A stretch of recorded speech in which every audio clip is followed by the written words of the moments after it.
Daniel Brooks stood in front of the massive window of the Galactic Council station and stared at the stars. Beyond, he had never imagined he would be here, representing all of humanity at the most important ceremony in galactic history.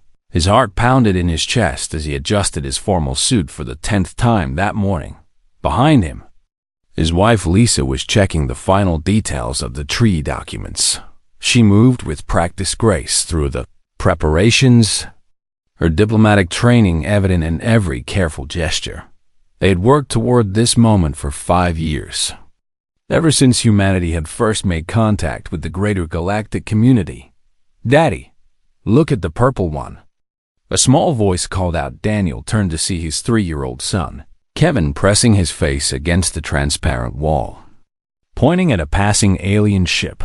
The boy's eyes were wide with wonder as he watched the vessel drift by with its glowing purple engines.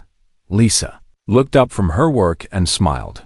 "Kevin, please stay close to us," she said gently. The situation was far from ideal. Their regular childcare provider had fallen ill that morning, and the backup had canceled at the last minute. They had no choice but to bring Kevin to the ceremony. Both parents had agreed to keep a close watch on their son during the event. "Is he going to be okay?" Daniel asked quietly. Moving closer to his wife, Lisa nodded. "He's been very good all morning. We just need to keep him entertained and close." The ceremony is only 2 hours long. The door to the preparation chamber slid open with a soft hiss. A tall insectoid alien entered, its compound eyes glittering with multiple colors. Ambassador Zixter, the head of the Galactic Council, stood nearly 7 feet tall with a smooth exoskeleton that reflected the station's lights. "Greetings, humans Daniel and Lisa Brooks," Zixter said through the translation device attached to its thorax. "The council chamber is ready for the historic signing." Daniel bowed respectfully. "We are honored to be here." Ambassador Zixter. The ambassador's antennae twitched in what might have been approval. "Your species has proven itself worthy of joining our community. The treaty you will sign today represents centuries of tradition and peace among 47 different civilizations." Kevin peeked out from behind his mother's legs, staring up at the towering insectoid with fascination rather than fear. Zixter's compound eyes shifted downward to observe the small human. "This is your offspring?" the ambassador asked. "Yes," Lisa replied. "I apologize for bringing him, but we had an emergency with our childcare arrangements." Zixter's antennae moved in a pattern the humans didn't recognize. "Your young are permitted to observe. It is good for new generations to witness history." A crystalline being entered next, its body made of what looked like living glass that shifted through various colors. Commander Veltara, the military representative of the council, stood almost as tall as Zixter. Light refracted through its body, casting rainbow patterns across the walls. "The ceremony will begin in 20 minutes, Veltara announced, its voice like wind chimes. "All delegates are assembling in the main chamber." Daniel took Kevin's hand. "Stay with Mommy and me, okay, buddy?" "Okay, Daddy," Kevin said, still staring at the crystalline commander with amazement. The group made their way through the gleaming corridors of the station. Dozens of different alien species passed them, each more incredible than the last. There were beings of pure energy contained in specialized suits, creatures that floated on anti-gravity platforms, and some that defied easy description. Kevin whispered questions constantly. "What's that one? Why is it floating? Does that one have eyes?" Lisa answered as many as she could, while Daniel focused on mentally preparing for the ceremony. The weight of representing Earth pressed down on his shoulders. One mistake could damage humanity's relationship with the galaxy for generations. They entered the council chamber, and Daniel's breath caught in his throat. The circular room was enormous, with seating areas rising in tiers around a central platform. Representatives from 47 different species were already seated, creating a visual spectacle unlike anything Earth had ever seen. At the center of the platform stood a podium made of some kind of luminous stone. Resting on top of it were the treaty sheets, stacked neatly and gleaming under specialized lighting. The sheets had an unusual brown tint that seemed to shimmer when viewed from different angles. The Treaty of Galactic Unity, Zixter announced proudly, gesturing toward the podium. Created using traditional methods passed down through millennia. The sheets are made from processed seeds of the sacred tavern plant from my homeworld. Daniel and Lisa moved to their designated seats near the front of the chamber. Kevin sat between them, his little legs swinging as he looked around at all the strange beings. Lisa pulled out a small toy to keep him occupied. The ceremony began with formal speeches from various council members. Each delegate spoke about the importance of unity, peace, and cooperation among the stars. Translation devices worked overtime to convert the speeches into thousands of different languages simultaneously. Daniel listened intently while keeping one eye on Kevin. The boy was being remarkably well-behaved, playing quietly with his toy starship. After 40 minutes of speeches, Zixter called for the signing to begin. "We will proceed in order of planetary designation," the ambassador announced. "Earth, as our newest member, will sign last, one by one." Representatives from different species approached the podium. Each made a mark on the treaty sheets, using their species' traditional method. Some used appendages, others used tools, and a few seemed to mark the sheets through thought alone. The process was slow and methodical, steeped in centuries of protocol. Daniel felt his nervousness growing as Earth's turn approached. He glanced at Kevin and saw that his son had grown bored with the toy.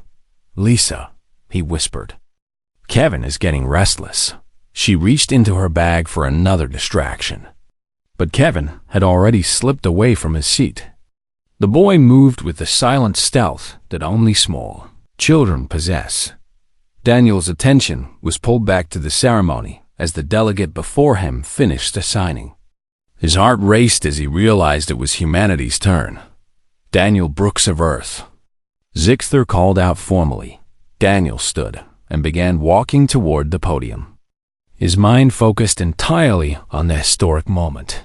He didn't notice the small figure that had reached the platform before him. Kevin stood on his tiptoes, reaching up toward the shimmering brown sheets. The treaty material looked interesting to his young eyes, almost like the chocolate bars his mommy sometimes gave him as treats. The entire chamber fell silent as Bios. Kevin grabbed the corner of the top sheet and lifted it to his mouth, before a single being could react.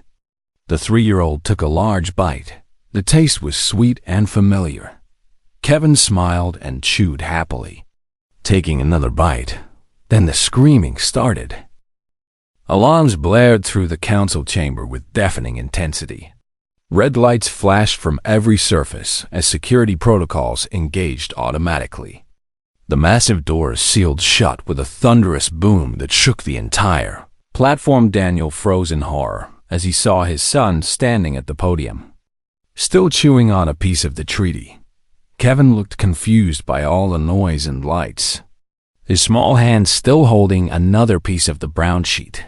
"Kevin!" Lisa screamed, running toward her son. Commander Voltara's crystalline body turned bright red, a color that radiated danger. The commander's voice rang out like shattering glass. "Security breach. Secure the sacred documents immediately." Dozens of alien voices erupted at once, creating a cacophony that overwhelmed the translation systems. Some species were shouting. Others were making sounds that had no human equivalent. The peaceful ceremony had transformed into absolute chaos in seconds. Ambassador Zixter's compound eyes turned completely black, a sign of extreme distress among his species. His antennae stood straight up as he rushed toward the podium. "This is an outrage, an unforgivable desecration of our most sacred traditions." Daniel reached Kevin at the same time as Lisa. She scooped their son into her arms while Daniel stood between them and the advancing aliens. His diplomatic training warred with his parental instincts as he tried to find words that could fix this disaster. "I am so deeply sorry," Daniel began, his voice shaking. My son didn't understand what he was doing. Didn't understand. A harsh voice interrupted. A reptilian alien with scales that gleamed like metal rose from its seat. Ambassador Krenva of the Quilarian delegation pointed an accusing claw at the humans. "This is clearly a deliberate insult. The humans mock our sacred customs." Other voices joined in agreement. A being made of swirling gas in a containment suit spoke in bursts of static. "They brought their offspring to contaminate our most holy document. This proves they are not ready for council membership," another delegate added. "Too barbaric. Too primitive." Kevin started crying from all the noise and anger. Lisa held him close, trying to comfort him while her own heart raced with fear. She had never seen such universal fury from the normally peaceful council members. Zixter reached the podium and examined the damaged treaty with shaking appendages. A large corner of the top sheet was missing, and smaller bites marked two other sheets. "Centuries of tradition," the ambassador said, his voice filled with anguish. "Destroyed by this act of vandalism." "It wasn't vandalism," Daniel protested. "Kevin is 3 years old. He doesn't understand what the treaty represents. He thought it was food." "Food?" Veltara's crystalline form shifted to an even deeper shade of red. "Your species considers our sacred materials to be sustenance. This makes the offense even worse." A floating jellyfish-like creature pulsed with angry bioluminescence. "On my world, such an act would mean immediate war." "War?" Lisa's voice cracked over a child's innocent mistake. "Innocent?" Krenva hissed. "Bringing spawn to a sacred ceremony, allowing it to touch the treaty sheets, permitting it to consume our most precious document. These are not the actions of an innocent species." More delegates began calling for punishment. Some demanded humanity's immediate expulsion from the council. Others suggested economic sanctions against Earth. A few of the more aggressive species openly discussed military responses. Daniel felt the weight of his failure crushing down on him. He had been given the honor of representing humanity, and within minutes he had destroyed everything his species had worked for, all because he couldn't control his own child. "Please," he said, raising his voice above the din, "let me take full responsibility. Punish me. Remove me from my position. But don't blame all of humanity for my failure as a parent." Zixter turned to face Daniel, the ambassador's black eyes reflecting no mercy. "The council will decide appropriate punishment. But first, we must address the immediate crisis. The treaty has been violated, according to our laws. This means the peace agreement is void." Heavy silence fell over the chamber as the implications sank in. Without the treaty, the delicate alliances between species could unravel. Old conflicts might reignite. The stability of the entire galaxy was at risk. Lisa noticed something while the adults argued. Kevin had stopped crying and was eating another piece of the treaty sheet he still held in his hand. More disturbing was what she observed about the material itself. It was melting slightly in Kevin's warm grip, leaving streaks on his fingers that looked exactly like chocolate. She looked more closely at the sheets on the podium. The brown color, the slight sheen, the way it broke when Kevin bit it. Her scientific training kicked in despite her panic. "Wait," she said. But her voice was too quiet in the chaos. Krenva was speaking again. "I formally move that we expel humanity from the Council and declare Earth a prohibited zone. No species shall have contact with them for at least 1 century. "Seconded," called out another delegate. "Wait." Lisa shouted louder this time. "I need to ask something important." The chamber quieted slightly. Zixther's antennae twitched with irritation. "What could you possibly say that would matter now, human Lisa?" Lisa's mind raced. She needed to be careful with her words. Ambassador Zixter, you said the treaty sheets are made from processed seeds of the cavern plant, correct? Yes, the ambassador replied stiffly. The seeds are sacred to my people. We grind them, mix them with natural fats and sugars, then press them into sheets. The process takes months and is our highest honor. What kind of fats and sugars? Lisa pressed Zixter's confusion was evident. Why does this matter? Please, just answer. What exactly goes into making these sheets? The ambassador gestured to an aide, who quickly pulled up the chemical composition on a holographic display. Lisa studied the data, her eyes growing wider with each line she read. The percentages were nearly identical. Cocoa mass, cocoa butter, sugar, trace minerals. The aliens had essentially created chocolate through their sacred process. A laugh bubbled up from Lisa's throat before she could stop it. It was inappropriate given the circumstances. Completely wrong for the moment, but she couldn't help it. You laughing? Veltara's crystalline body pulsed with renewed anger. You mock us further? No, Lisa said, trying to control herself. I'm not mocking you. It's just, do you know what these sheets are made of? Of course we do, Zixter replied indignantly. They are made from the sacred cavern seeds on Earth. We call this chocolate. Lisa explained. It's one of the most common sweet treats on our planet. Children eat it all the time. Kevin didn't damage your treaty because he's destructive or disrespectful. He ate it because he genuinely thought it was candy. Daniel looked at the data display and felt his legs go weak. She was right. The treaty was basically chocolate. Candy? Several aliens repeated in confusion. You're saying this material is common food on your world? Krenva demanded. Not just common. Lisa continued. We produce millions of tons of it every year. We give it to children as rewards. Sell it in stores, use it in desserts. It's everywhere on Earth. The chamber upped it again. But this time, the tone was different. Some aliens were offended that humans considered their sacred material to be mere snack food. Others seemed intrigued by the coincidence. A few appeared to be reconsidering their harsh judgments. This changes nothing. Krenva insisted. Ignorance is no excuse. But then something unexpected happened. A small alien from the Phyrexian delegation began making a rapid clicking sound. The translation device identified it as laughter. The council chamber buzzed with renewed energy as Zixter's words sank in. Creating new traditions was a bold move, one that hadn't been attempted in the council's 1,000-year history.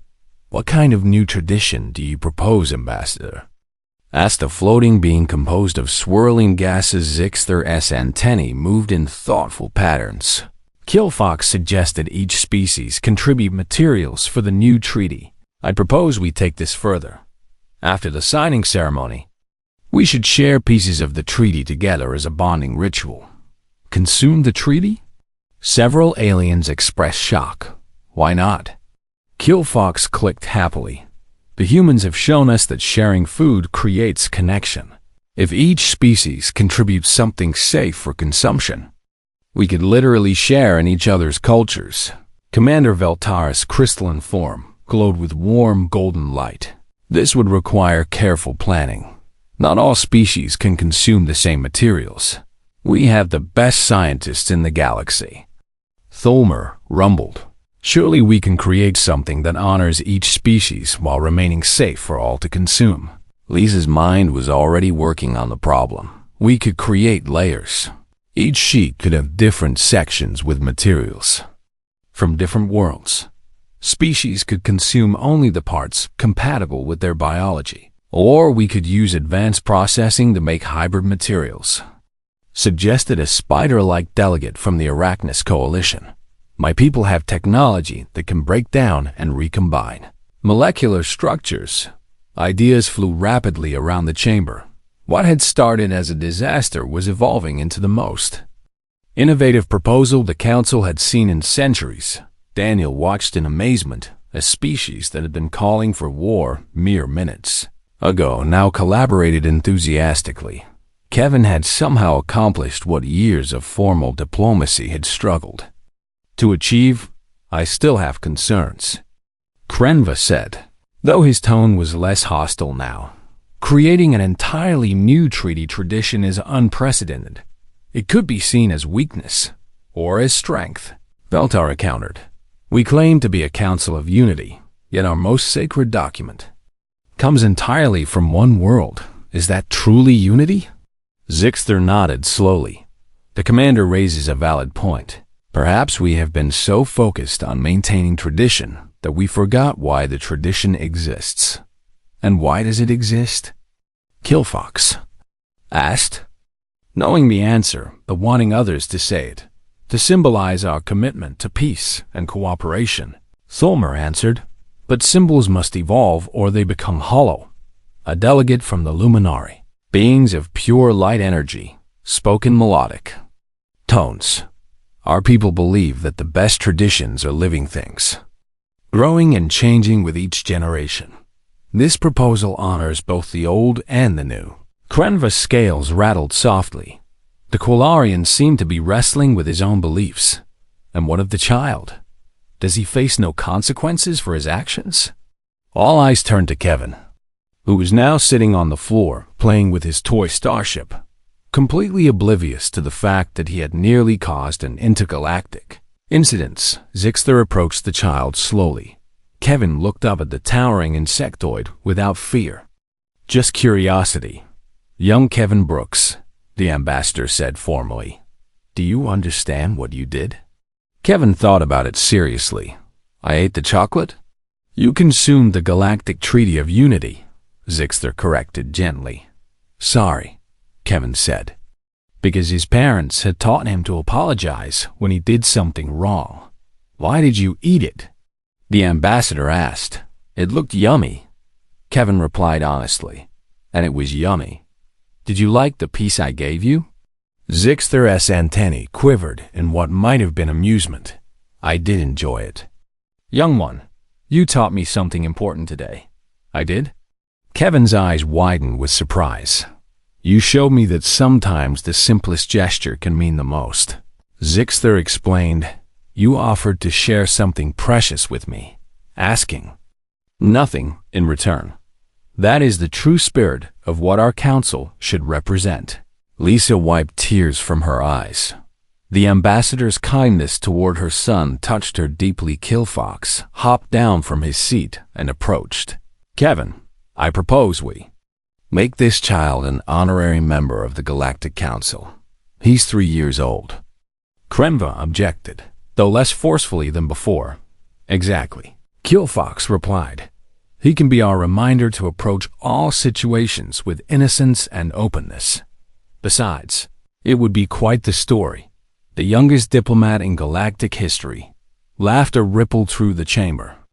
Genuine and warm this time. Commander Veltara shifted to a bright, cheerful blue. I support this proposal. Young Kevin has demonstrated more effective diplomacy in 10 minutes than some species achieve in decades. All in favor of granting Kevin Brooks honorary council membership?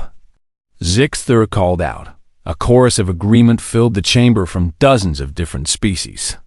Even Krenva, after a long pause, raised his claw in approval. Then it is decided, Zixter announced. Kevin Brooks, you are now an honorary member of the Galactic Council. Your role will be to remind us all that wisdom often comes from unexpected sources. Kevin didn't fully understand what was happening, but he liked the friendly tone everyone was using now. Can I have more chocolate? He asked hopefully. The chamber erupted in genuine laughter. The tension had completely dissolved, replaced by warmth and camaraderie. First, we must create the new treaty, Zixter said, amusement clear in his voice. Then you may have as much as you wish. Young diplomat, over the next hour, the council worked together with unprecedented cooperation. Each species discussed what materials they could contribute to the new treaty. Scientists and cultural experts were contacted across the galaxy. Daniel and Lisa found themselves at the center of the planning. Their knowledge of Earth materials and human dietary needs became valuable as the Council designed a treaty that would be meaningful to all species. The Voltonian delegates suggested using their crystallized minerals as a base structure. The Harkin offered volcanic glass from their homeworld. The Phyrexians would contribute processed seaweed, and Earth would provide chocolate, the material that had started everything. We should include a clause in the treaty itself, suggested a wise-looking alien with multiple heads, a statement that this treaty was born from misunderstanding and transformed through compassion. An excellent idea. Zixter agreed. Let it be known to all future generations that our unity was strengthened, not weakened, by this incident. Krenva approached Daniel and Lisa. The Quillarians' aggressive stance had softened considerably. I owe you an apology. Humans, I was quick to judge and slow to understand. Your son has taught me humility. We understand your initial reaction. Daniel replied graciously. We were terrified ourselves. Still, I spoke of war and punishment when I should have sought understanding. Krenva admitted. This is why diversity strengthens us. Your perspective helped us all see the situation differently. Lisa smiled. And your devotion to tradition reminded us that some things are sacred and should be treated with respect. We all learned from each other. Killfox joined their conversation. This is what the Council should always be. Different voices creating harmony rather than discord. Kevin tugged on his father's sleeve. Daddy, are they still mad? Daniel picked up his son. Nobody's mad anymore. In fact, you helped everyone become friends. Good, Kevin said, resting his head on his father's shoulder. I like making friends. Veltar approached, her crystalline body radiating gentle warmth. Your child is remarkable. He looked at every species here with pure acceptance. No fear, no judgment, just curiosity and kindness. That's how we try to raise him, Lisa said. To see people as people, regardless of how different they might look. A philosophy your entire species seems to embrace. Zixter observed.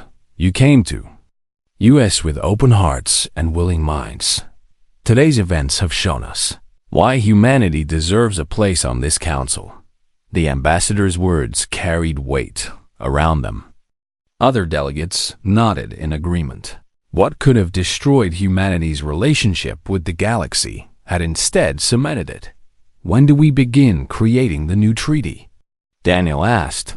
Immediately, Zixter replied. We have already sent word.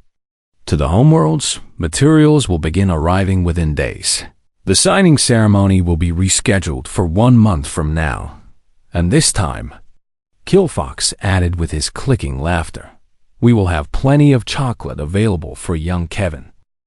The clicking laughter grew louder as the small Phyrexian delegate stood up. Killfox was barely 4 feet tall, with blue-gray skin and enormous eyes that sparkled with amusement.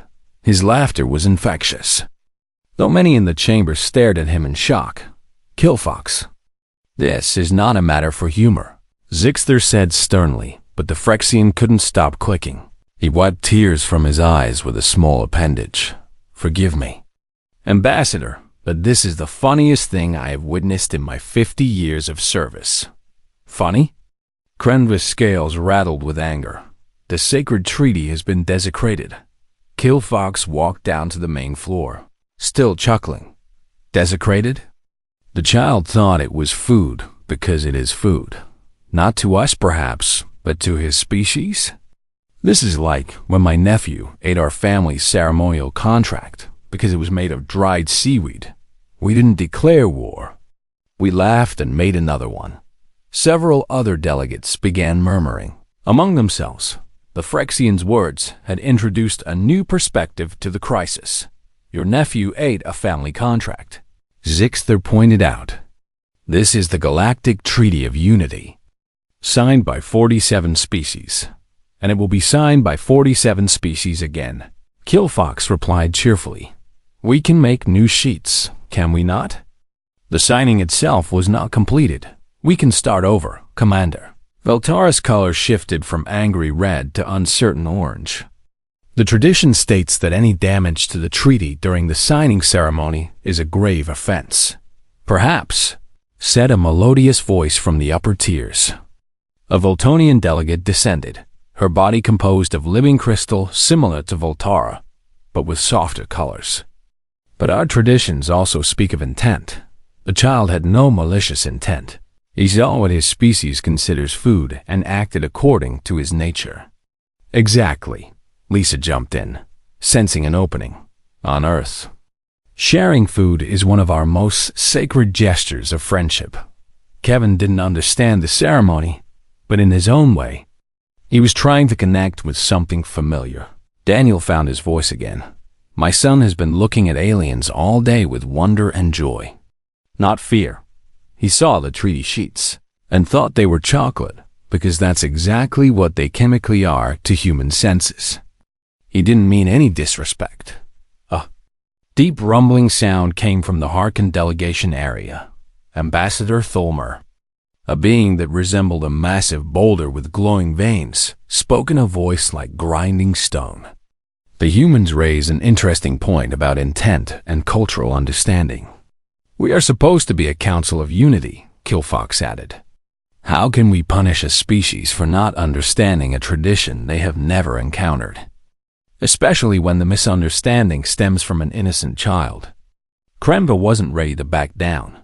The law is clear. Damage to the treaty means the peace is broken. Then perhaps the law needs examination, Tolmer suggested. Our laws were written before humanity joined us. We cannot expect them to know every nuance of our traditions immediately. The Voltonian delegate nodded. We must also consider that we have placed them in an impossible situation. They brought their offspring out of necessity. And we approved it. We share responsibility for what occurred. Zixther's antennae drooped slightly. The ambassador was clearly struggling between adherence to tradition and the logical arguments being presented. The treaty is still damaged. This cannot be ignored. Kevin, who had been quiet in his mother's arms, suddenly squirmed free before Lisa could grab him. He toddled over to Ambassador Zixther. The massive insectoid looked down at the tiny human child. Kevin held up a piece of the treaty sheet he still clutched in his small hand. Want some? He offered innocently. The chamber fell completely silent. Every being watched the interaction between the 3-year-old human and the stern. Council leader Zixther's compound eyes shifted through several colors. You are offering to share the treaty with me? Kevin nodded, not understanding the significance, but knowing that sharing was good. It's yummy. Lisa stepped forward carefully. Ambassador, on Earth, when a child offers to share their food with you, it's the highest compliment. It means they trust you and want you to be happy. Kevin is trying to make friends the only way he knows how. The ambassador's antennae quivered. He slowly extended one delicate appendage and accepted the small piece of chocolate treaty from Kevin's hand.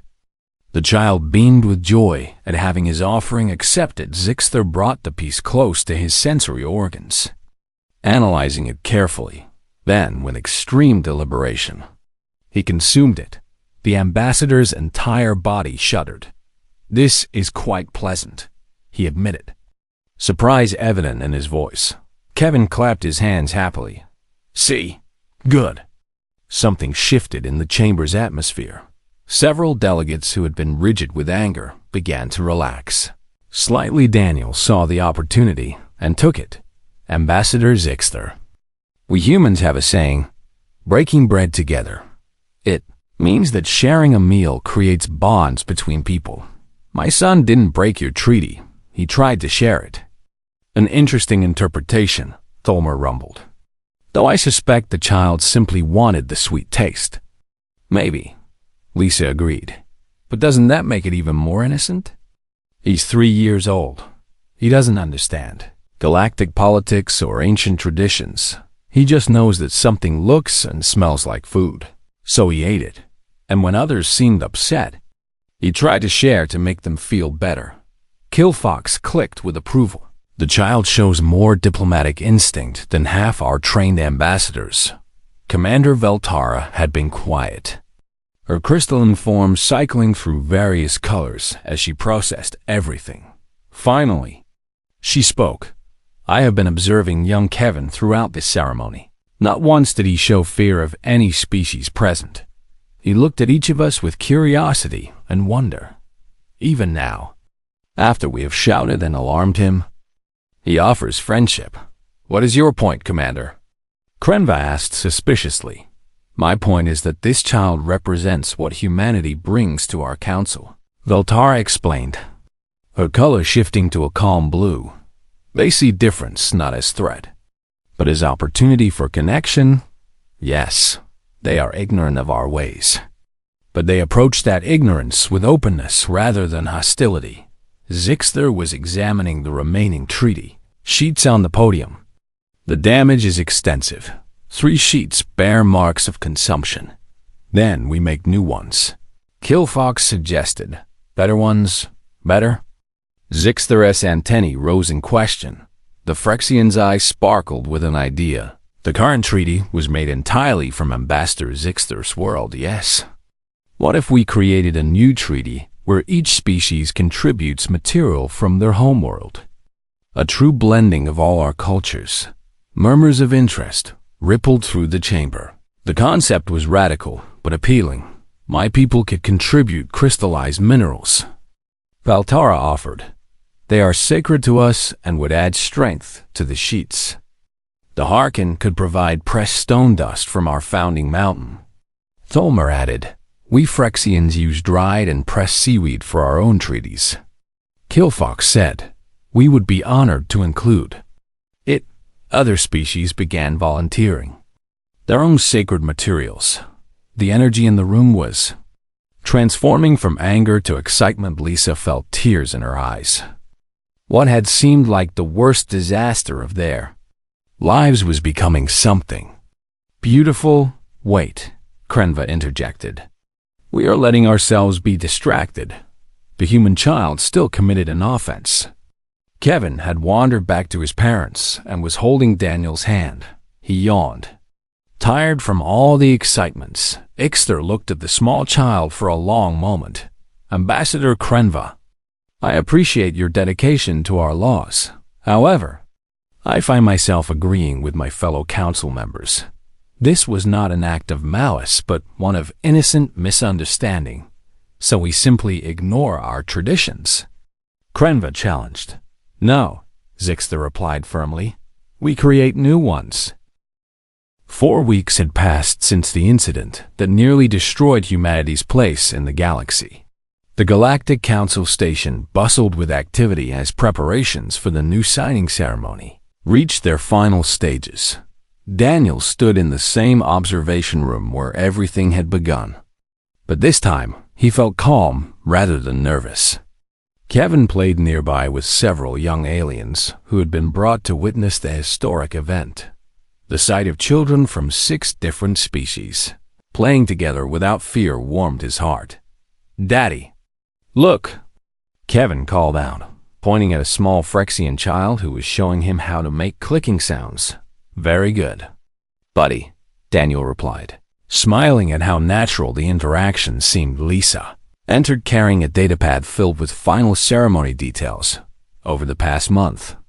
She had become one of the key coordinators for the new treaty project.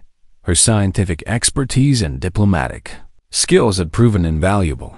The final materials arrived this morning, she announced. The synthesis team says the treaty sheets are ready. How do they look? Daniel asked. Lisa's eyes sparkled with excitement. They're absolutely beautiful. Each sheet is layered with materials from all 47 member species plus Earth. The colors alone are stunning. Ambassador Zixter entered the room. His antennae moving in patterns that Daniel had learned indicated happiness. Are the humans prepared for today's ceremony? We are, Ambassador, Daniel confirmed. Excellent. I wanted to personally thank you both before the official proceedings begin, Zixter said. Your family has given our council a gift beyond measure. We nearly destroyed everything. Lisa pointed out. No, the ambassador corrected gently. You revealed our weaknesses and gave us the chance to become stronger. The new treaty represents what we should have created centuries ago. True unity rather than symbolic unity. Commander Veltara joined them, her crystalline form shimmering with gold and blue hues. The delegates are assembling. We should proceed to the main chamber. The group made their way through the corridors. Unlike the first ceremony, the atmosphere was celebratory rather than formal. Delegates from various species chatted warmly with each other, many trying to communicate across language barriers with genuine interest. The council chamber had been transformed. Instead of rigid seating arrangements, species had mingled together in collaborative groups. The traditional podium remained, but surrounding it were tables displaying contributions from each homeworld. On the central podium rested the new treaty. Daniel gasped when he saw it. The sheets seemed to glow with an inner light, each one a masterpiece of combined artistry and science. Swirls of color represented different materials: the brown of earth chocolate, the crystalline blue of Veltonian minerals, the deep green of Phyrexian seaweed, the volcanic black of Harken glass. It's magnificent, Lisa whispered. Killfox bounded over to them, clicking with excitement. Wait until you taste it. The synthesis team has created something that is safe and pleasant for 90% of species present. What about the other 10%? Daniel asked. Alternative sections made specifically for their biology, the Phyrexian explained. Everyone can participate. The ceremony began with Zixter calling the council to order. But instead of formal speeches, the ambassador spoke from the heart. 4 weeks ago, we gathered to sign a treaty that represented our past, Zixter said. Today, we gather to sign a treaty that represents our future. The Galactic Treaty of Unity was damaged, not by malice, but by innocence. Young Kevin Brooks saw our sacred document and recognized something familiar. In doing so, he taught us an important lesson. The ambassador paused, looking around at the assembled delegates. We had created a symbol of unity that came entirely from one world. We spoke of cooperation while maintaining rigid separation. It took a human child to show us that true unity requires contribution from all, not just acknowledgement of one. Many delegates nodded in agreement. Therefore, this new treaty has been created with materials from every member world. Zixter continued. Each species has given something sacred, something meaningful, and after we sign, we will share in consuming small portions of this treaty together, literally taking each other's cultures into ourselves. Applause and various sounds of approval filled the chamber. We will proceed with the signing, Zixter announced, and this time, we will do so not in order of planetary designation, but in random order, because in true unity, there is no hierarchy. Names were called randomly. Delegates from various species approached the podium, each making their mark on the beautiful new treaty sheets. Some used traditional methods. Others had developed new ones for this special occasion. When Earth's name was called, Daniel and Lisa approached together. Kevin walked between them, holding each parent's hand. The small family stood before the treaty. Daniel took the specialized marking tool and signed his name carefully. Lisa did the same. Then Kevin reached up. Can I sign too? The question caused a ripple through the chamber. Technically, Kevin was an honorary member of the councils. Zixter approached with a smile in his voice. Of course you may. Young diplomat. An aide provided a special tool sized for Kevin's small hand. The 3-year-old carefully made his mark on the treaty. A wobbly letter K followed by what might have been other letters. The chamber erupted in warm applause.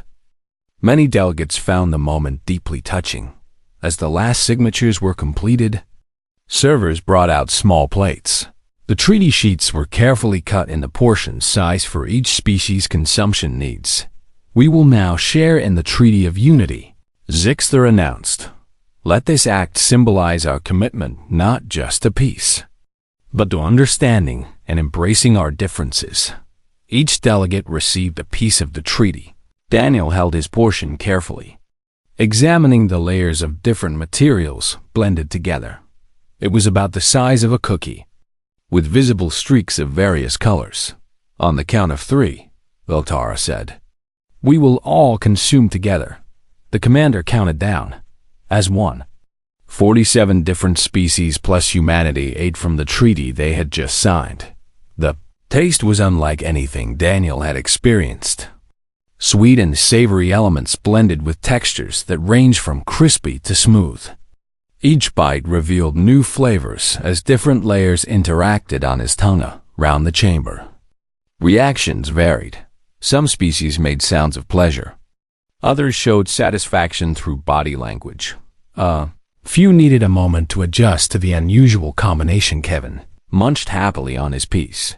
"This is even better than just chocolate," he declared. Killfox clicked in agreement. The synthesis team outdid themselves. "This is delicious." As delegates finished their portions, something remarkable happened. Conversations erupted spontaneously across species lines.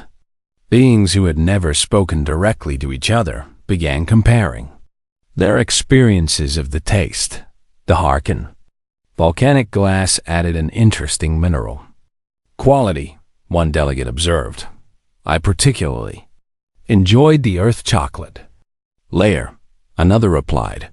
The formal ceremony dissolved into a genuine celebration. Species mixed freely, sharing stories and laughter. The barriers of formality that had defined previous gatherings melted away. Daniel watched Kevin playing with a group of alien children again. The youngsters were teaching each other games from their respective worlds, communicating through gestures and laughter when translation devices couldn't keep up. "This is what it should always be," Lisa said, standing beside her husband, "because of our son eating a treaty." Daniel replied with amazement in his voice. Ixther approached them one final time. "The council has made an official decision. We are creating a new tradition that will be observed at every future signing ceremony." "What kind of tradition?" Lisa asked. "The sharing of the treaty, as we did today," the ambassador explained. "But more than that, from now on, delegates are encouraged to bring their younglings to important ceremonies. Children see the world without the prejudices adults carry. They remind us of what truly matters." "Kevin would love that," Daniel said, watching his son laugh with his new friends. "There is more," Beltar added, joining the conversation. "We are establishing the Kevin Brooks Memorial Fund." "Memorial?" Lisa's heart jumped. "He's not dead." The commander's crystalline form rippled with what might have been laughter. "Forgive my poor word choice. The Kevin Brooks Commemorative Fund would be more accurate. It will sponsor cultural exchange programs between species, focusing on youth education and interaction." "That's wonderful," Lisa said, relief and pride mixing in her voice. "Your son changed the galaxy," Killfox observed, appearing beside them, not through strength or intimidation, but through simple, honest curiosity and kindness. "That is the most human thing I have witnessed." "Is that what we're known for now?" Daniel asked. "Kindness?" "Among other things," Zixter replied. "Humans are known for your resilience, your creativity, your adaptability, but yes, also for your capacity to find connection across any divide. You see other beings not as aliens, but as potential friends." The celebration continued for hours. Stories were shared, friendships formed, and promises of future cooperation made. The new Treaty of Unity sat on its podium, a physical symbol of what the galaxy could achieve when working together. As the event wound down, Kevin fell asleep in his father's arms. The exhausted child had made more friends in one day than most diplomats made in a career. Daniel and Lisa prepared to